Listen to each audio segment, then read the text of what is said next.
Listen, like I always say, there's nothing to bring the roses to the cheeks like chick trouble. I mean, chick trouble. Oh, wow. Get off my back, get off my back, la-cha-da-cha, la-da-da-da. What? You mean we're on the air? Holy smokes! You mean it got out on the air? I'm going to fire the entire floor here. Hello, friends. Yeah, George. This is Uncle Fred Bobbsey, and I'm here to dandle you on my knee. Whisper little sweet nothings into your shell-like ear. Oh, it's kind of nice, isn't it, friends? Like Charles Boyer always says, "Love is a ball." It's not bad, is it? It's almost as good as Joey Carter or Bobby Carter or Jackie Joey or Joey Marty or all them other guys that you see on the Ed Sullivan Show all the time.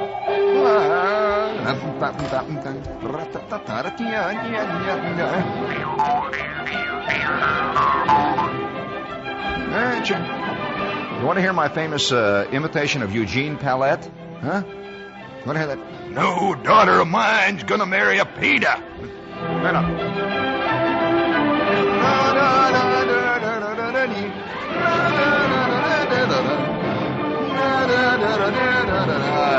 So's your old man. I don't like to take that kind of jazz. You're getting it free, you slob. Never look a gift horse in the what is it you're not supposed to look a gift horse in? Oh, it can't be that. What do you mean? That's terrible. There's kids listening. Holy smokes, we got to clear the slate now. We've got to wipe the whole slate clean. Mario, quick, wipe the slate clean now. Rest with turns. Okay, let's go. Here, gang.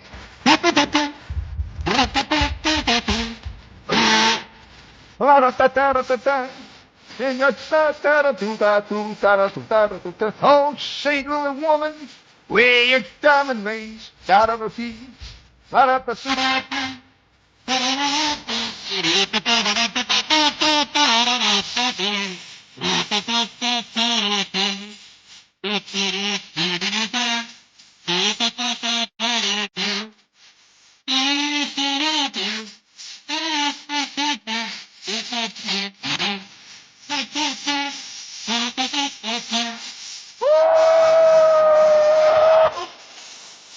Very good.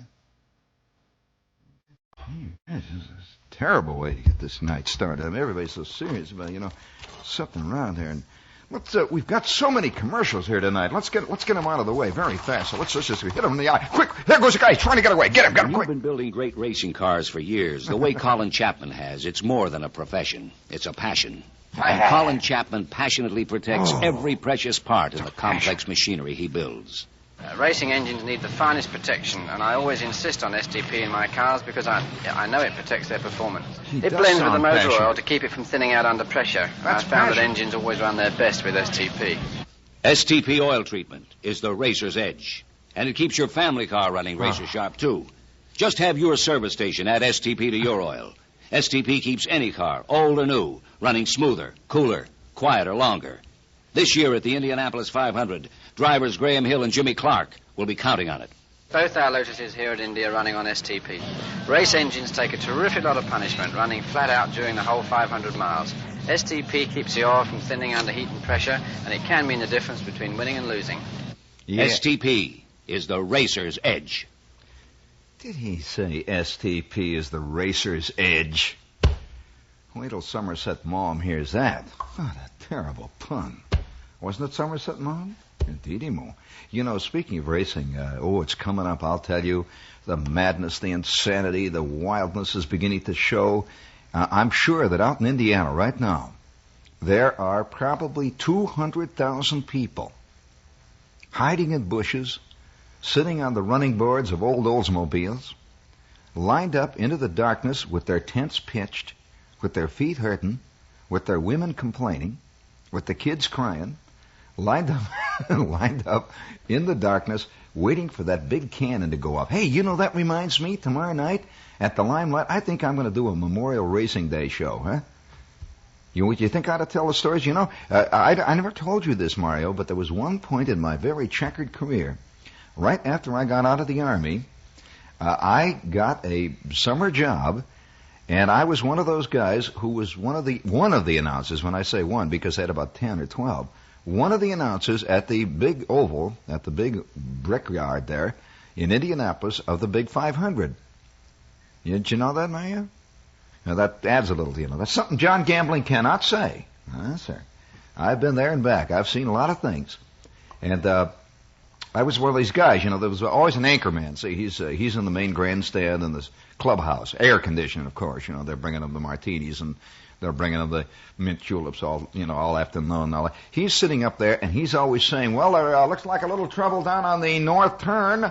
Come in, Charlie Brownstein on the north turn. And then Brownstein,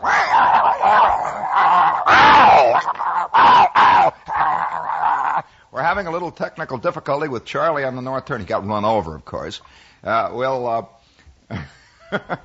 I was one of those guys. I was way out on the backstretch all the time, which was like the slums. That there are various key places that they always want to go on. There's always a lot of action on the south turn and on the north turn. But when you're on the backstretch, nothing happens but mosquitoes. And a lot of sound, a lot of noise, a lot of castor oil in your ears. And about every 2 hours, they would come to me. They'd say, and now let's see how Gene Shepard is doing out there on the backstretch. I didn't even hear my cue, see? There I'm standing. My engineer is half asleep, and these cars are thundering by about 14 feet away from me. And every time they'd go by, you'd feel, you're so close to them. And most people are used to seeing things from a distance, but you're so close to them. When you're doing the race announcements, or at least they used to be, I don't know if they still do it now, but you're so close to them that when each one goes by, you can feel the heat. Believe it or not, and oh boy, these babies run at about 200 degrees all the time. They're right just below the boiling point. In fact, if one of these things slows up a little bit and doesn't get enough air coming in through the scoops and through the mesh and the screens and so on, forget it. She just boils up, and that's the end of it. Out the window your race goes. So you got to keep it moving, see. And the heat, these things, they go past you like some kind of a meteor. And as they do, they go past breathing this heat. You can just feel that flash of heat go by. He's gone. So you see this guy coming down, and there's a lot of I don't know whether you know this, but there's a lot of superstitions about racing. And one of the superstitions that was around for a long time, I don't suppose it still existed in Indianapolis ever since the British cars have been driving there. But one of the oldest of all the traditions there, superstitions, was that it is the worst fantastic bad luck. Do you know what is their worst bad luck idea? In other words, most people think of bad luck. You walk under a ladder or you see a black cat or something like that. But at the oval, I'm talking about the big brickyard. They call it the brickyard. The big oval at Indianapolis. What do you think is their number one superstition? Or it used to be. Now, I presume that's been changed since the British cars have come in. Now, I've given you a clue, as to, that's right, that they consider the absolute worst thing that can happen to a guy is to paint his car green. Yeah, over the years, you know how these superstitions grow. Over the years, these guys had begun to notice that every time a green car was entered, 15 minutes later after the race started, that car was up in the trees somewhere. Or out back. Oh boy, I'll tell you, I saw one one time. Of course, we could go on and on, talk about these accidents and so on. But I was at the track one year. I did these races 3 years, and I was at the track one year. It was the middle year. And we were down in the pits, and of course, the 33 cars enter. There are a lot of cars that try to get into this race, but only 33 finally qualify. And they qualify by position, of course, by their trials and their time speeds and how high the speed is they qualify. And the guy that qualified with the highest average qualifying speed has the number one pole position. And they go all the way on down in rows of three. And they're kind of canted rows. They're not straight rows, they're canted. And they go all the way down to 33, of course. That's 11 rows of 3 cars each. And the pace car paces them. It's usually a big symbolic pace car. They get a great big. Every year they have. This year I think it's a Ford, isn't it? Something like a what? A Camaro this year, huh? Well, every year it's a different car, and so the first lap is a symbolic lap, and they parade. It's like the parade of the races, race horses at Aqueduct before a big race. They take them around the track, and everybody can sit and look at them. Well, the first lap, this big cannon goes off. It goes, and you see this guy draw out into the lane, and they always have dignitary types. They'll have or the governor, they'll have some big visiting politician or something. And they go around this track just once. See, they cut out, and he leads them down the track. Now, they have to have a car. Now, here's the thing about it. Maybe you don't know about this first lap. These are racing cars, And any time one of these highly tuned racing cars, especially the rear engine types, with cooling problems, which the rear engine cars do have, they cannot go under 100 miles an hour for any length of time without getting so hot. They just stop going. They just won't go. So that pace car has to go out around that track at roughly anywhere between 105 down to possibly 95 miles an hour. That's about the slowest they can ever really do it. And so they get this car. It's all tuned up, And when you're sitting up in the stands, it looks like they're just going around slow because you've been seeing these race cars. Usually before the race, a couple of guys will get out there for a last-minute tune-up, and they'll go whipping around there at 145, 150, 165 miles an hour. Well, all of a sudden the cannon goes, hey, is this boring you? I don't know how I got started on this. The cannon goes off, pow! And the band, there's always a big cymbal, and the balloons go up. They have 40 million balloons, which they release. And all those balloons go up all over. And the balloons have all kinds of prizes in them. And they're red, white, and blue, and green, and yellow balloons. And they take off millions of them. And it's just a real colorful thing. And then they used to shoot off about 45 skyrockets, And the place, you never saw such crowds. I don't think there is any sporting event in all of America that gets nearly the number of people that the Indianapolis Speedway race draws. It is just fantastic. I've been to the Kentucky Derby. I've been to World Series games. I've been to a big crowd at Shea. I've been to soccer games. Everything is supposed to draw people, but the crowd that comes to the average race, if it's a good day, if there's a good field, the average race is roughly the size of a crowd that you would see on an ordinary good weekend day at a World's Fair. I'm not kidding. Their crowd runs between 200,000 and 300,000 people, and it's all jammed in this one oval. You got to understand the oval. It's about I've forgotten now. What is it, 2.25 miles, something like that? I know the 45 guys will call me because this particular detail is not particular. I think it's around about a 2-mile oval now. I should know that. But these are old. These are brick. Of course, it's a brick track, and it was built years and years ago. And a lot of the drivers are complaining that the track is now outmoded by the fantastic speeds and the new kind of suspensions and so on that they've got on cars. That the track is outmoded.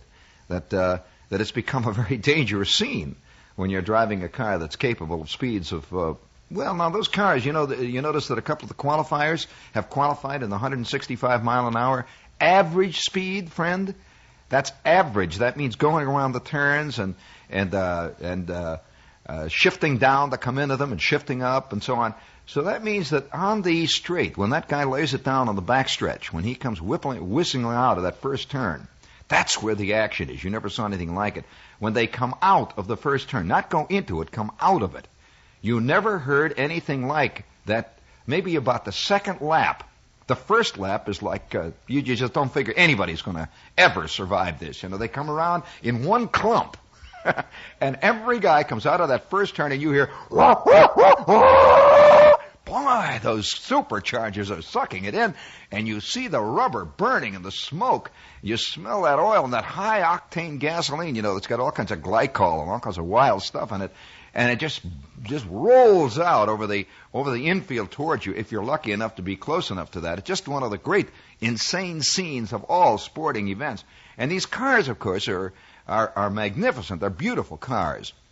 The more you look at those cars, the more you have the feeling that you're not looking at an automobile at all. You're looking at a torpedo, a single-man land-borne torpedo, and particularly the new Lotus Brabham designs, these low rear-engine things, you know. And another thing, a lot of these cars, the driver has to go on a diet to get in it. You know, you don't just get in the car like you're getting in your Plymouth. It's fitted to this guy, and he's practically prone in this automobile, if you can call it an automobile. But that minute that they come out of that first turn, the first turn, when everybody's rear end is digging in, you have a feeling that this must be the way the end of the world is going to be like. It's like total, completely uncontrolled chaos. And you see the front end of these cars just hopping around because the back end is digging in so much that the front starts to go up. You see, they can't quite hold them down. And they're right on the edge of being airborne. Well, in the back stretch, these guys must hit, on some of those cars, particularly when a guy's making up time and when there's no wind. You know, the wind controls them a great deal. They may hit, maybe 220, roughly. Oh, sure. To average 165, you gotta go that, because you know that 165 average, and you know when they'll wind up, the finishing speed. Now I don't know what it'll be. You know, there's always giant pools on that as to what the final average will be that the race driver will, the winning driver, the winning time, his final average. There's pools, and hundreds of thousands of dollars change hands on that. Did you know that they bet more on that than they do on the winning car? You aware of that? Speaking of losers, this is WOR, New York. Hit the beer button, will you please, Mario, old man?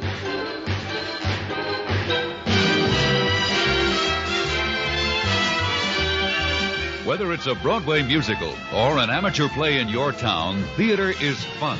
And with that fun, more people than ever before are having parties at home or at their favorite restaurant with the cool, sparkling pleasure of Miller High Life beer.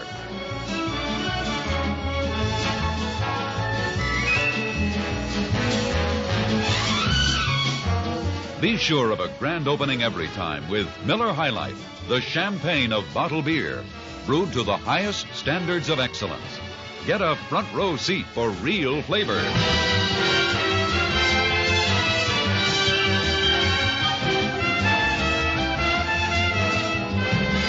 Ask for Miller High Life beer.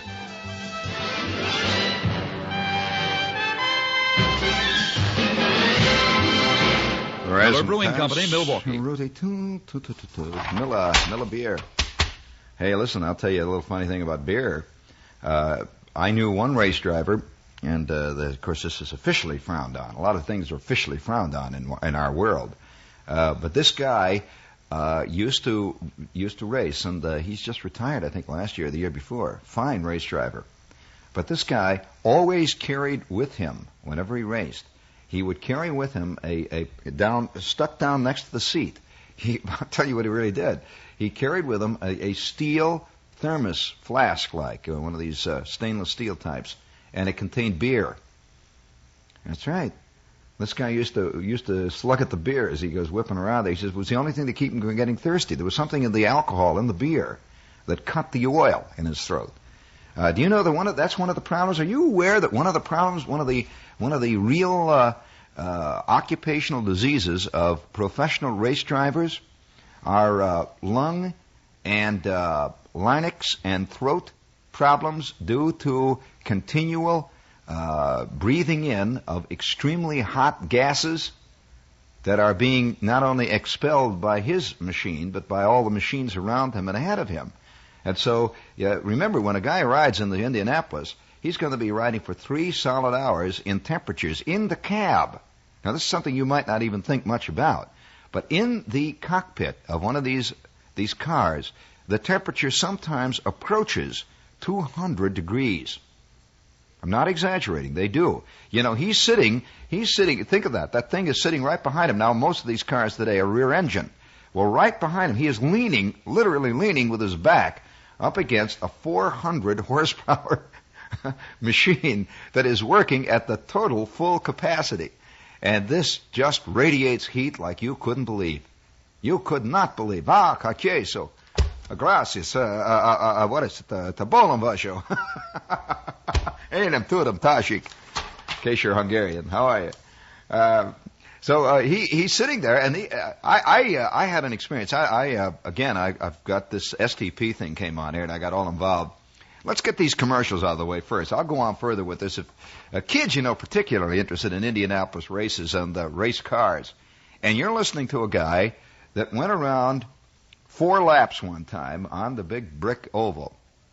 You really want to know that what I was privileged to push around one of those ovals once, a Novi, famous front-wheel drive Novi, and I went 4 laps with this baby one time, and that was a long story. We'll talk about how that worked, but what a feeling.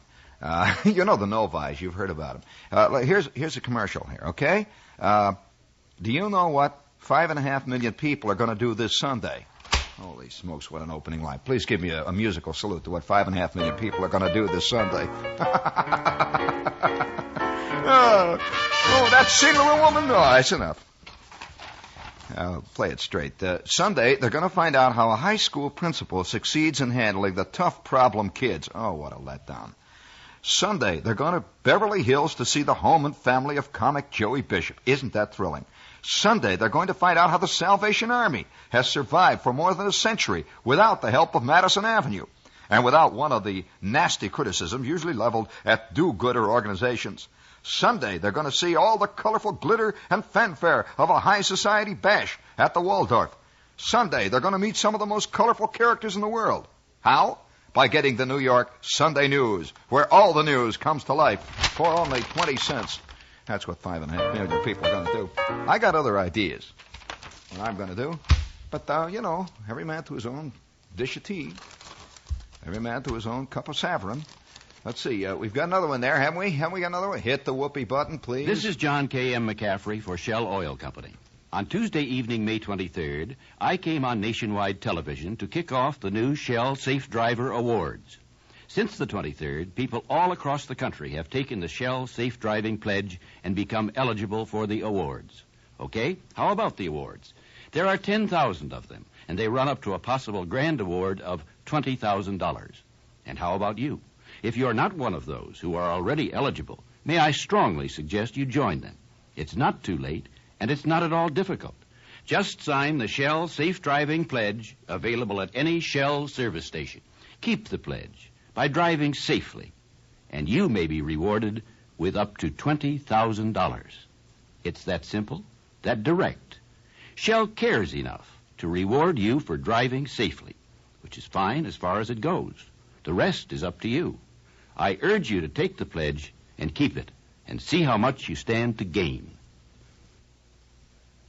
Hey, you nervous people, I hate to ask you this, but, it's just so embarrassing to ask this, but is your TV antenna outdated? Are you an old you-know-what? It is, friend, if you're watching a black and white picture that's haunted by ghosts and clouded by snow, or if you every night are getting a light Charisse Walter Cronkite, we would like to recommend that you get a Gavin Gold Crest antenna to get all the fantastic performance that your TV set was built to deliver. Gavin antennas are engineered and manufactured right in this crummy, rotten New York area to solve the crummy, rotten New York local TV reception problems. Black or white or color, UHF, VHF, PDQ, whoopee, the whole scene. There is a Gavin antenna to solve your TV problem. It won't solve the problem of getting better shows, but it'll get them clearer. You can get madder at them. Call Gavin Instruments in New Jersey, 356-3500. Gavin. And now, back to real life. Are we loaded tonight? Let's see. We've done STP, Miller, Gavin, New York Sun. Oh, here's one. Let's see. It is a turning point for the upper-class commercial movie. An adult bedtime story. That's how Life Magazine and Time Magazine describe Two for the Road, now at the Plaza Theater. Judy Christ. Does she pronounce her name Christ? There's another way to pronounce that word. Oh, I see. Judy Christ adds her praise. A film triumph. Bright, brittle, sophisticated. Cosmopolitan magazine calls Two for the Road very beautifully. Gee, I never heard of that magazine, Cosmopolitan. Oh, Cosmopolitan. I'm sorry, this is a misprint here. Don't miss Stanley Donen's Two for the Road from 20th Century Fox. Now in an exclusive East Side engagement at the Plaza Theater, Madison Avenue at 58th Street. And remember, friends, it's dirty. That anytime they say adult movie, you know that's what that means. That's translated. Oh, you want to get back to the racing cars? Oh, speaking of racing cars, quick, hit it. Controlled excitement. That's what one critic said. Dynamic tension rampant. That's what another critic said. You gotta see this to believe it, is what a third critic said. Wowee! How do they get away with that? That's what a fourth critic said. Yes, friends, they were talking about the Gene Shepard Show at the Limelight.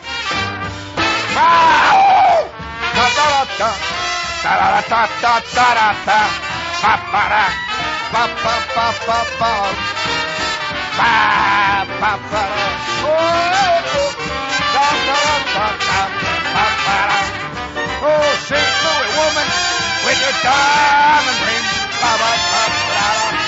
All them other things. Oh, St. Louis woman.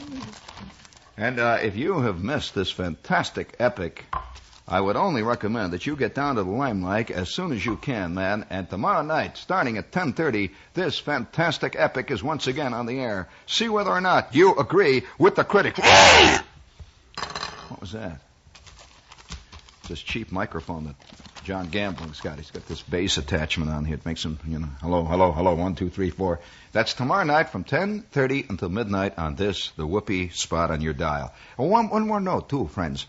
If you would like to, get in there and get yourself a seat early, I would suggest that you give them a call right now at the Limelight. Limelight. I repeat, call them at the Limelight down in the Village. Make a reservation and be on hand.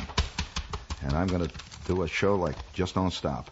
Speaking of, I got to get back to those racing cars. I'll tell you, they're the heat in these things to begin with is unimaginable. I'll just tell you. And these guys have feet that are cooked. I mean, literally cooked after every major race, and they have to wear all kinds of special asbestos and stuff under the soles of their shoes and so on. You never think of these things when you're watching. And another difficult problem that a race driver has in a major race of this type, with this type of car, is visibility. Because these cars throw up continually a thin film of oil. Oil is constantly being exuded from these cars. If you think your car burns oil, you want to, oh wow. And so there's a continual film of oil. Not only oil, but there is a film of gaseous rubber. Now, the heat of the road, the heat of the bricks, the speed that these cars are going at, plus the oil on the track, all combines to work on the tires. And these tires are sending up a thin film of burning, well, you'd call it burning rubber. It isn't really burning rubber. It's more or less pulverized, ground up, gaseous rubber. It's like if you can take rubber that's made into a steam. And so this stuff forms a film over the whole car. Now, before the car is raced in the morning, now I'll give you some other little inside bits on this. Before the car is raced, this is when they're preparing a car to run on the brick oval. And let's say it's all mechanically prepared now. They've got the car all ready to go. She's beautifully tuned. Everything's balanced, and they've checked this and they've checked that, and the tires and the wheels are all balanced. Everything's fine. Then they begin to work on the finish of the car. These cars have about 15 coats of very fine lacquer on them, and they are buffed and buffed and buffed until this thing it looks like a piece of fine lacquer china. Now, why is this? Because they're egotistical? No. It's because, one, it reduces drag. The smoother that car is, the more streamlined it is at speeds upwards of 200 miles an hour. That makes a difference, as you know, with your airplane, Mario. But more than that, the harder the finish and the smoother it is, the less stuff will stick to it. And so this rubber is flying back at them. This oil is flying back at them. This smoke and this steam and this pulverized brick, by the way, coming back at them. If this car is smooth enough, It's like glass. It's very difficult to stick onto it. And so the morning before the race, these guys go over these cars with literally with a fine-tooth comb. I mean, they polish this thing until you can hardly look at it in the sun. It's a magnificent finish all the way down. And then they remove, they're always trying to take that last ounce off the car. Not because it makes it go faster. It's because it makes it safer. That every additional pound on an automobile gives you like 86 million more pounds of centrifugal force when that baby begins to spin. You know, most people think the heavier a car, the safer it is. No, I'm sorry. Not so. That the minute you start sliding or spinning, the weight that you've got becomes a terrible drawback. I mean, it's centrifugal force. I could tell you the formula, but when one of these cars is going 175 miles an hour and she begins to slide sideways and centrifugal force takes over, you can figure the fantastic power that's pushing that car sideways.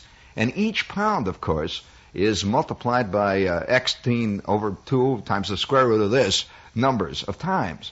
And so these guys are removing everything. And so when the driver is out there driving, he has very, very small amount of clothing even the extra pound of clothing, you see.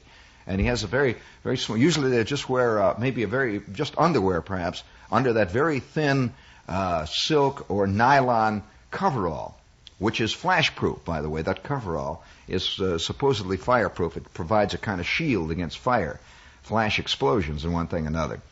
Now, the steering wheels that they use, you're probably curious about that, but you've no doubt seen pictures of these wheels. But the wheel really is, it doesn't work much like the car wheel that you're used to using. This wheel is so direct. The connection between you and the front wheels are so direct that it really isn't a steering wheel in the sense that you're used to a steering wheel. It's more or less like a little extension of your mind. they hold out of these things. Did you notice that one driver, for example, who is driving in this coming race, has all the fingers off of his left hand? Did you see that guy? He has no fingers on his left hand. He lost all the fingers. I think he's only got perhaps a part of the thumb. But he has no fingers on the left hand. Well, you figure, how can this guy hold the steering wheel, say? And they've really got to hold that steering wheel. This is not, you don't drive with one hand hanging out. You know, that one of the great funny bits that they always laugh about are these old racing movies that Jimmy Cagney always used to make. You remember with Frank Hale sitting next to him, Alan Hale or Frank McHugh, the trusty mechanic, and their car is burning. They're coming into the last lap, and he's winning the race for good old, it's usually somebody like Louis Stone, and his daughter was Priscilla Lane. And the last, that's oh my God, you know, he's usually an old-time race driver making a comeback. And they gave him this car, and he's coming in, and the car's on fire, and Frank McHugh is pumping it. And they always laugh because there's always these scenes, long scenes where it seems that Jimmy Cagney spends most of his time looking at the grandstand to see whether Priscilla Lane is appreciating it, or he keeps looking back all the time to see what the other cars are doing. Well, it isn't quite like that. You know, they have a big rear-view mirror on the side for that purpose, and you don't spend much time looking the other way when you're going 175 miles an hour on that brick oval. But nevertheless, this guy with the hand, his fingers are up, he designed a special kind of glove that fits over the left hand that has a socket in it. And that socket is then attached to a little ball socket on one spoke of his wheel, and he just attaches it down like a snapping, you know, like a little snap socket on a convertible or something. He just snaps it down, and that way he can operate this car. That's how maniacal these guys get about this field. I remember one little incident. I'm going to tell you a little thing. I don't think I've ever told this story, but one day, among other race drivers that I have known in the past and had doings with, was Sam Hanks, one of the great race drivers of all time. You've heard of Sam Hanks, haven't you? Great race driver. This is a true professional. Now, there are some guys that come up for a year or two, and they're really nothing better than really talented amateurs. You know, they win a couple of races, and they got the pizzazz of being 19 years old, and they come up and they play second in Indianapolis, and they do a great job for a couple of years, and then they gradually disappear. But Hanks was a professional in the same way. He just retired a year or two ago. in the same way that Ernie Banks is a professional ball player. You don't read much about Banks, but take a look at the record book, Year in and year out, he is there and doing a fabulous thing. And this is the way with Sam Hanks. And Hanks looked a little like, and still does, I'm sure, he looked a little like Gary Cooper. He had that laconic, slit-eyed, crinkly-faced, the bronzed look, just exactly the way you think a race driver should look. Now, the other guys didn't look that way. For example, Troy Ruttman, whom I also knew, did not look like a race driver. Beefy, sort of beefy, clunky guy, crew cut, and but boy, what a fanatical race driver. When he first came up, he was a nut, wild nut. One of the biggest race drivers physically. But Sam Hanks was not very big. He was about probably 5'10", very thin-faced, very quiet, extremely dignified. Just exactly the opposite of what you would think, the nut, the speed, and all that whole scene. Very quiet. Well, one day, I'm at a racetrack in Dayton, and I was there, and I was there with Sam Hanks. An odd little thing happened. This was before the race, and it was they were racing Indy cars. It was a big car race, and I was out down in the pit, and in Sam Hanks's pit that day, and Hanks was out running the car. He was out. They were doing something with the carburation, and he took this baby around about 3 times around the track. And the 4th time, he gave him the nod, and they gave him the nod. And they, okay, then open her up. Let's see, let's get her going here, because they're going to race in about 2 hours. They're turning this thing on. Well, she dug in. This was a Curtiss Craft, this car, Offie, with an Offenhauser engine in it. And you didn't know I knew all about this, did you, Mary? So he booted this baby, and I'm standing, and there was nobody there yet. The stands were just sort of filling up, and he kicked the thing, and wow! Boy, she took off, and Sam went into that first turn, and he screamed around. He opened her up in the backstretch, and they're timing him, you see.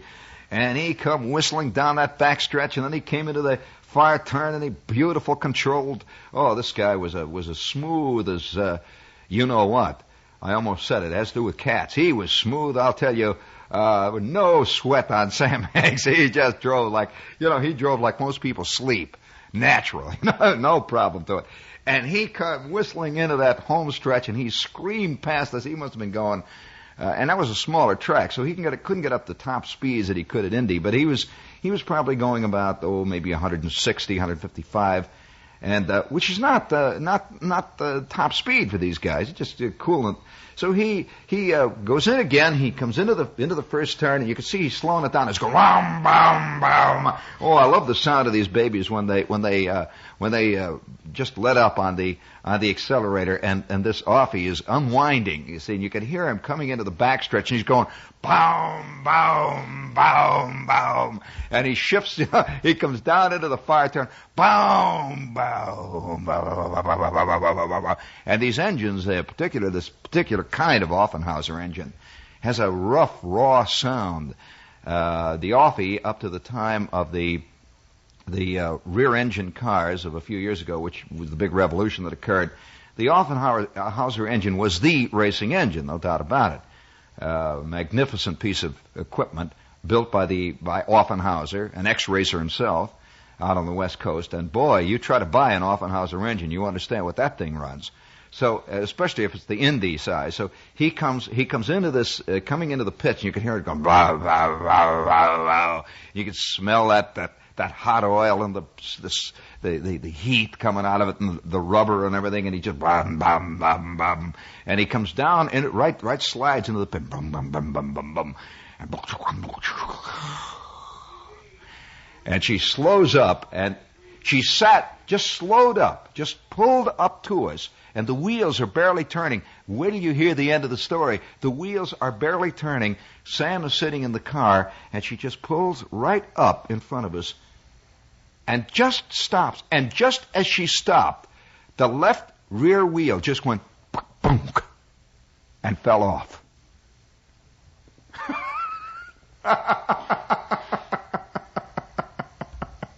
And Sam, he looked back at that thing, and he looked around at the pit crew. They're all standing there, with their big oil cans and stuff out. They had their hoses and everything. They stood there. Well, guys, it fell off. Says, you bet it did Father, it fell off. And Sam slowly eased himself out of the cockpit. You know, they got the belts, and he slowly slid out of the cockpit. And I could smell that car, and I could feel the heat. And he walked past the bench, and already 3 guys are around there to find out what the heck happened. You know, why this wheel came off. And Sam sat down, and he opened up a Coke or something, and he starts to drink the Coke. And I said, "Wowee."